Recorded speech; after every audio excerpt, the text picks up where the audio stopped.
Okay, so it's like April, and half of the horror movies that have come out this year have been dark comedies. Now, that's not necessarily a bad thing, as long as they're actually good. But so far, a lot of them have been pretty meh. What do you mean, meh? Meh. Except you, Hard Eyes. You're my light at the end of this dark, dark tunnel. So Hell of a Summer was the movie I just saw, and Hell of a Summer is the movie I be reviewing. Now, the title may be a bit misleading, because right now, it's not summer. I know, just calm the hell down. It'll be okay. So this movie is a big deal because it'll be the first time Finn Wolfhard and Billy Burke are behind the director's chair. Everyone knows Finn Wolfhard. Pick a random horror-related thing that has come out within the last 5 years, and you got like a 50-50 shot of Wolfhard being in it. Billy Burke may be a little bit more lesser known. Apparently he was in Ghostbusters Afterlife, but I have no recollection of who he was in that flick. Though, in his defense, that cast was more bloated than Thunder from Big Trouble in Little China. These guys decided to tag team directing, writing, and starring in Hell of a Summer, though neither of them are the main focus of the movie. I guess their egos were satisfied enough by just writing, directing, and acting in this project. So Hell of a Summer is about a 24-year-old Jason coming back for his 8th year at camp, who's at the Fook cares? And of course, a masked killer is on the loose and he, along with the other camp counselors, have to survive. But can they? Let's break it all down with spoilers. Sorry, boys.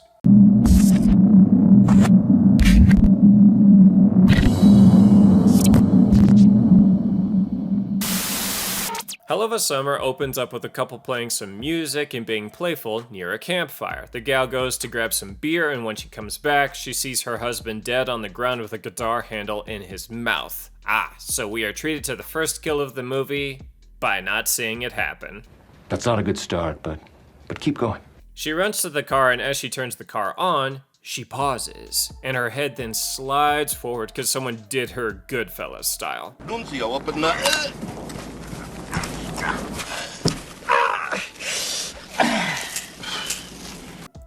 Not bad. Then we get the title card. Dead meat is great. We are then introduced to our main guy Jason, who you may recognize from the Fear Street movies, and he got a pretty surprising kill there.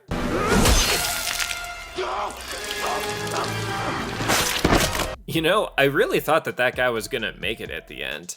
By the way, I'm only doing this little intro for our main guy because this is a big cast and I ain't got all day. His mom is dropping him off to summer camp and he is really excited because the counselors asked him specifically to come back this year. And the mom couldn't be more pissed because he turned down an internship at a law firm to be a summer camp counselor that he's already done like 6 times before. You're a loser! After he arrives at the camp, we get introduced to 10 other camp counselors. And like I said before, I'm too fucking lazy to say all of the other horror stuff that they could be in. But this group is as diverse as it comes, and they all have pretty stereotypical characteristics that you've seen 100 times before. A male feminist, a self-centered victim, a goth, a hippie vegan, the cool guy, the insecure guy, the love interest, the gay theater nerd, the self-obsessed hot chick, and last but not least... Token. I couldn't resist. The counselors are there for a few days before the kiddos arrive, so they get to party it up, but our guy had to take their phones. Camp policy. That night we get treated to our first kill. It's the pretty chick, and it's off screen. Whippy! Yeah, I'm sensing a pattern here, guys. Anyways, we see the vegan attempting to eat a burger in secret, and right before our masked killer gets her, she cries out, "It's an impossible burger!" Hilarious. And then she gets killed off screen. The cocky guy whose claim to fame is scissor kicking a cop when he gave him a ticket also gets killed off screen. Are you fucking kidding me? Are you fucking kidding me? Are y'all for real here? Like, I know this movie had a very cheap budget, $3 million, but is it really that costly to kill someone and show it? So our guy Jason stumbles upon the popular chick's body and runs to tell everybody else about it. Nobody believes him. They even suggest that if it really happened, just go and get the phones and call the cops. He runs to where he kept them and they gone. He is able to convince everybody to check out the cabin where the girl got killed, and there is blood everywhere, but no body. The goth girl goes and confirms that it's her blood. Fuck knows how she would know that, but everyone now properly loses their shit. They run back to a cabin and try to come up with a plan. The camp does have a landline, and since that seems to be their only option, they draw cards and the three lowest go. So our guy, a peanut allergy guy, and the gay guy go. They find the phone and of course the line is cut. They then find the vegan's severed head in the fridge and then book it. Oddly in random directions. Jason makes it back to the cabin. The peanut guy gets killed with a knife dipped in peanut butter off screen. Again. Let's just keep going. The gay guy comes back and gets bear maced and tells a tale and says Jason is the killer, and everyone ties him up, but only moments later his love interest frees him. They take off while everyone else resolves to find their phones. I get that their options are limited and whatnot, but they really should hold out till morning, mostly because if there is a killer after all of them and that he did take their phones, why keep them functioning? Like, a smart guy would destroy all of the phones. Why leave anyone the opportunity to go get help? Not saying that I have direct experience taking out an entire camp of people, but I'm also not saying that.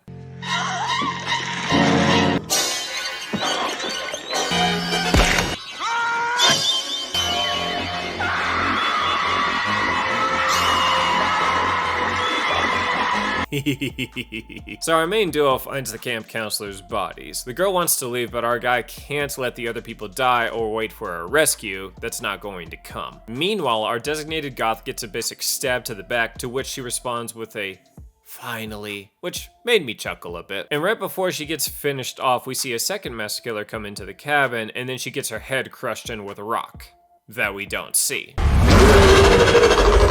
Wolfhard then walks into a cabin and he sees the hot chick and the cop kicker?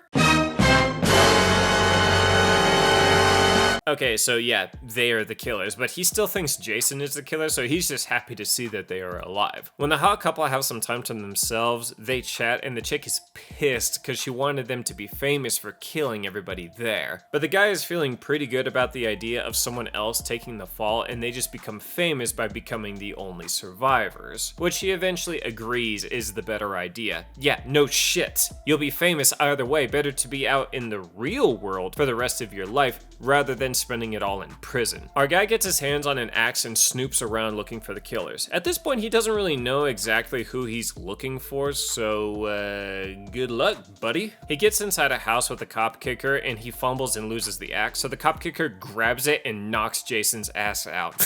What a goober. So at the theater hall, or whatever it's called, the gay guy gets axed in the head and we actually see this one. Finally. Some more dragging on bullshit happens. I may have even smirked a time or two until our love interest and the insecure guy figure out that the cop kicker is one of the killers. The insecure guy and him fight it out. And I gotta say, this is the highlight of the movie. Their fight is funny, desperate, brutal. It's near everything you would want in a fight scene in a comedy, but this is a dark comedy, so the stakes are life and death. Meanwhile, our guy is tied up and the popular chick is about to gut him, but the love interest comes in and shoots that bitch in the eye with an arrow. But I guess that's not enough, so when she gets up, our love interest stomps the arrow into her skull, which sounds cool, and it would have been cool if we fucking saw it. Ow! The insecure guy wins the fight against the cop kicker, and the cabin burns as a result of their fight. And he's just kind of laying there to accept it, but our guy comes in and saves him. Finally, our main character actually does something significant. I'll get back to that later. We get a few more funny moments because the insecure guy thinks that he's about to die and he's being all dramatic about it, but he's actually totally fine because he only got stabbed with like a 2-inch pocket knife in the side of the belly. Wolfhard and Token have a little moment where they aren't like dating, but they for sure like each other enough, and they kiss. And then our guy gets a much better kiss from the love interest at the lake shoreline, and the movie ends. Finally.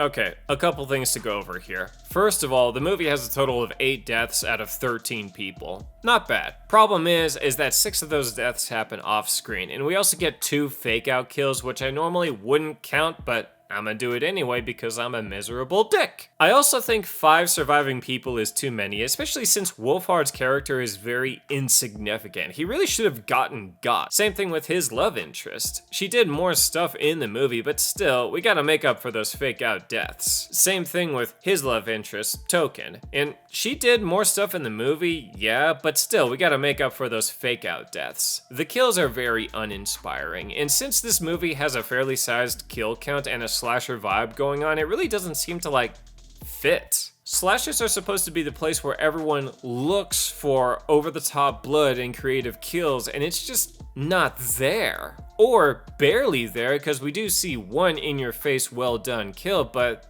it's nothing that special. You know what else is barely there? The humor. It's not until the last 15 minutes of the movie that actually got some decent laughs out of me. This is similar to Getaway that I also reviewed on the channel. Feel free to check that out and subscribe, my babies. But Getaway also had a high kill count and was a dark comedy, but the kills seemed pretty lazy and the jokes weren't that funny. Going back to my comment on our main character finally doing something at the end, it's kind of odd that he does very little to help out everybody else. He doesn't kill either of the killers, gets knocked around and tied up pretty easily. You would think that he would have some sort of camp skills or secrets that he's been acquiring over the last 8 years in a row, but none of that ever comes up. He helps our love interest shoot a bow better, which ends up saving him, but kinda weak. He saves one of the more unlikable characters from a burning building, which led to a few good laughs. That was the biggest contribution that our main character had in this dark comedy. And going back to the love interest for a sec, she was suspiciously gone for lots of the big reveals, and she also shat on the other people there. For a moment, I thought they were teasing that she could be the killer, or at least one of them, and this is a mystery whodunit story, so it really seemed like they were teasing the idea,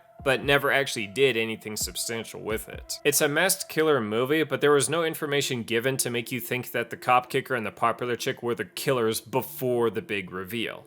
Sorry boys, Finn, Billy. Practice makes perfect and y'all got a long ways to go. But since this movie is so low budget, I'm sure it'll make some money, so a toast to your next horror project.